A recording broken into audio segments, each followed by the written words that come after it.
Tahukah kamu, kalau orang yang merasa enggak bisa menggambar sekalipun, bisa mulai belajar menggambar dengan cara yang paling sederhana yang akan kita bahas dalam video ini. Caranya hanya dengan memahami fungsi 3 bangun ruang sederhana. Bangun apa sajakah itu? Yuk kita bahas.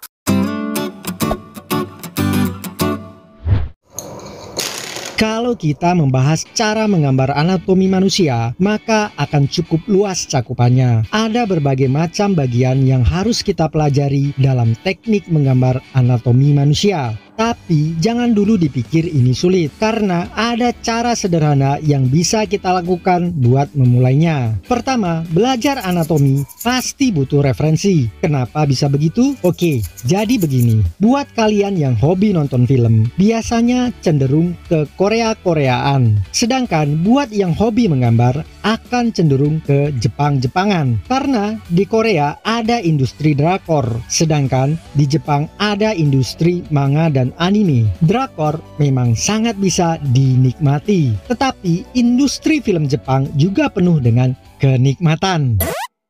What? Bro, what are you talking about, man?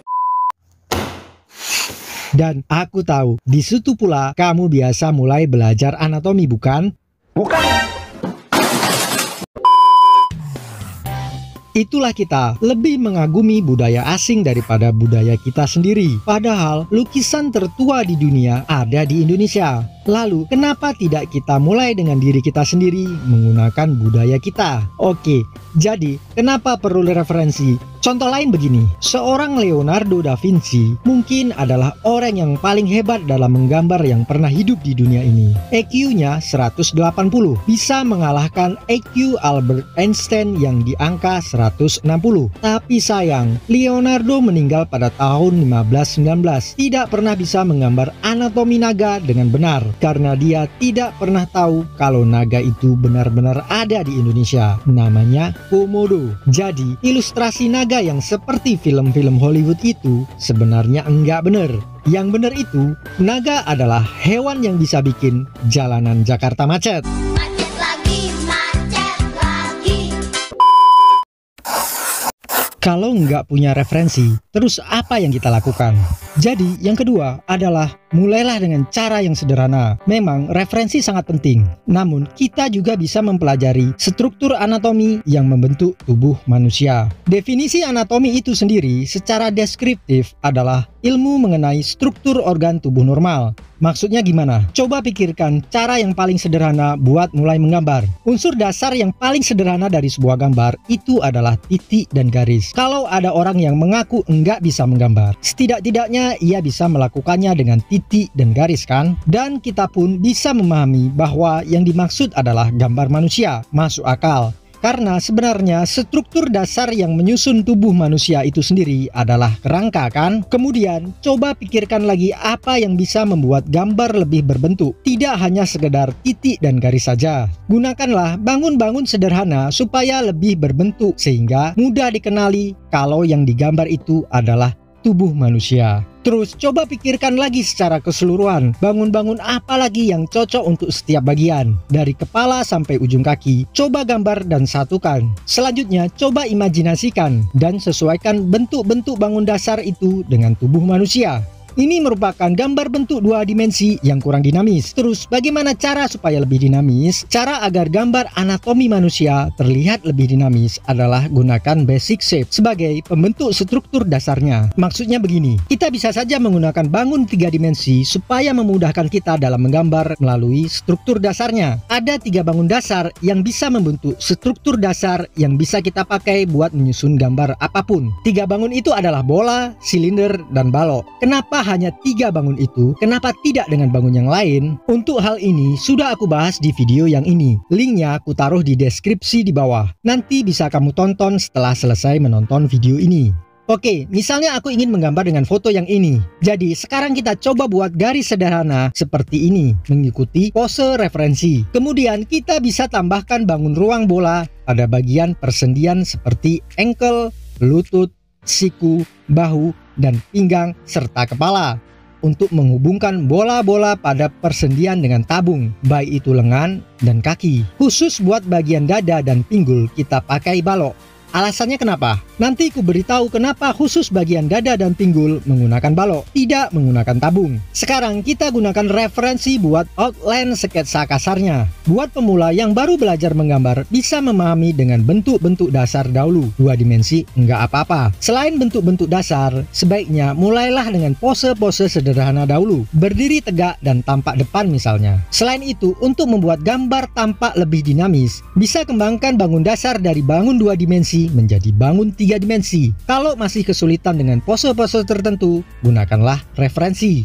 Jadi sekarang buat nyari referensi menggambar anatomi, nggak perlu lagi mengikuti drama series, video, film, kakek legend.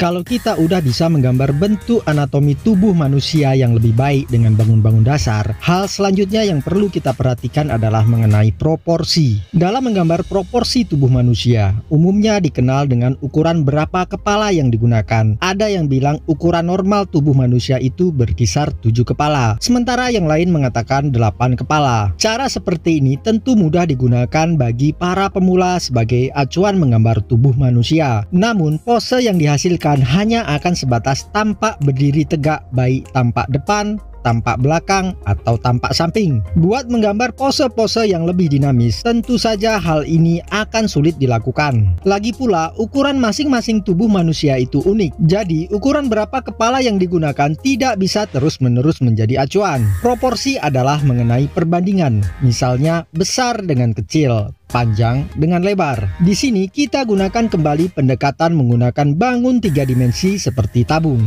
Tabung bisa kita gunakan untuk mengukur proporsi secara sederhana. Misalnya kita ingin menggambar kaki. Untuk urusan besar dan kecil, biasanya ukuran paha lebih besar daripada betis. Namun sebaliknya, untuk ukuran panjang, biasanya betis lebih panjang daripada paha.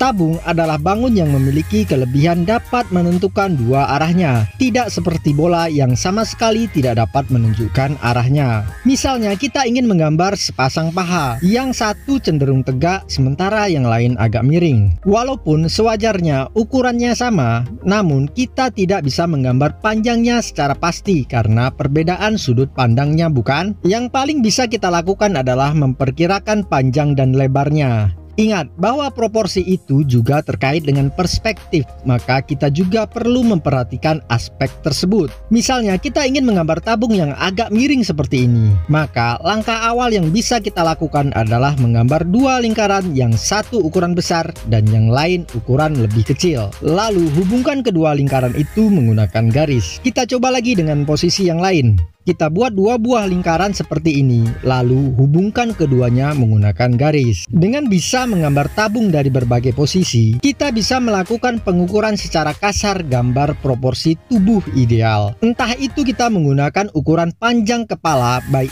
7, 8, 9, dan seterusnya. Selain untuk mengukur proporsi kaki, kita juga bisa menggunakannya untuk mengukur proporsi lengan. Bahkan kita juga bisa menggunakan untuk mengukur jari-jari saat kita ingin menggambar tangan. Berapa pentingkah proporsi dalam menggambar? Dan apakah gambar itu harus proporsional? Kenapa ada gambar-gambar ilustrasi yang enggak proporsional dilebih-lebihkan tapi malah banyak disukai? Hal itu sudah aku bahas secara detail pada video di info kanan atas ini. Mungkin kamu sedang mulai belajar menggambar dan sedang melengkapi peralatan menggambar. Semua peralatan yang aku gunakan sudah kucantumkan di deskripsi di bawah. Di situ aku cantumkan link toko online yang menjual. Kalau kamu mengalami kesulitan mencari peralatan-peralatan tersebut di tempat tinggalmu, baik dari semua jenis pensil tipe H maupun tipe B, juga beberapa merek yang biasa aku gunakan dalam menggambar. Sekarang kita masuk ke bagian yang paling penting. Kenapa balok perlu digunakan untuk menggambar batang tubuh manusia yang sering disebut dengan torso? Kamu pernah lihat manekin yang dipakai buat referensi model menggambar? Kita bisa pakai manekin buat menggantikan foto referensi. Kita juga bebas menentukan posenya sesuka hati. Enggak perlu lagi pakai foto referensi, karena tante cantik pun udah tobat. Enggak mau lagi di foto pasrah. Oh my god! Wow! Manekin yang dalam bentuk sederhana biasanya bagian batang tubuhnya juga berbentuk balok. Kenapa balok ini amat spesial sehingga dalam seni rupa murni pun ada aliran tersendiri disebut dengan aliran kubisme yang dipopulerkan oleh Pablo Picasso. Kubus atau balok adalah satu-satunya bangun ruang yang bisa menunjukkan sisinya ke segala arah, baik arah atas, bawah, samping kanan, samping kiri, depan, dan belakang. Jadi dalam menyusun struktur dasar tubuh manusia, kita harus imajinasikan dahulu ke arah mana pose akan menghadap. Oleh karena itu, penting dalam menentukan arah dan posisi batang tubuh yang sering disebut dengan torso sebagai acuan awal dalam menggambar pose ilustrasi. Setelah itu, barulah dilengkapi pose keseluruhan dengan kaki, tangan, dan kepala. Menggambar dengan cara menyusun struktur dasar memang hanya akan memudahkan pemula dalam belajar menggambar anatomi dasar manusia. Buat mereka yang bisa dikatakan sudah expert dalam menggambar, apalagi seni murni, tidak menggunakan hal tersebut dalam menyusun karyanya. Seni murni lebih cenderung mengutamakan ekspresi emosi dibandingkan hal-hal yang kaku dan dibatasi. Jadi, ada satu step lagi yang dianggap jauh lebih penting. Tapi sebelumnya, kalau kamu berminat belajar menggambar lebih lanjut, kamu bisa manfaatkan algoritma YouTube dengan pencet tombol like di bawah. Dengan begitu, YouTube akan menilai kamu suka dengan topik tersebut dan menyodorkan video-video terbaik dari channel ini dan channel lain yang sejenis. Selain itu, kalau kamu ingin support channel ini, kamu bisa berikan dukungan melalui fitur Super Thanks. Oke, jadi yang lebih penting dari ini semua yaitu mempelajari gestur. Gestur merupakan gerak isyarat yang mengkomunikasikan pesan tertentu. Ada 3 pola sederhana secara umum yaitu CSI. Maksudnya, bentuk dasar gestur akan mengikuti garis pola sederhana seperti huruf CSI. Jadi, sebagai dasar acuan, kita bisa pakai garis-garis ekspresif mengikuti bentuk pola dasar tersebut. Pernahkah kamu lihat seorang expert dalam menggambar? Mereka hanya pakai garis-garis sederhana dalam menyusun gambar. Tampak amat mudah, tapi hasilnya bagus. Karena begitulah seni, bukan hafalan, tapi merupakan skill yang diperoleh dari latihan dan ketekunan.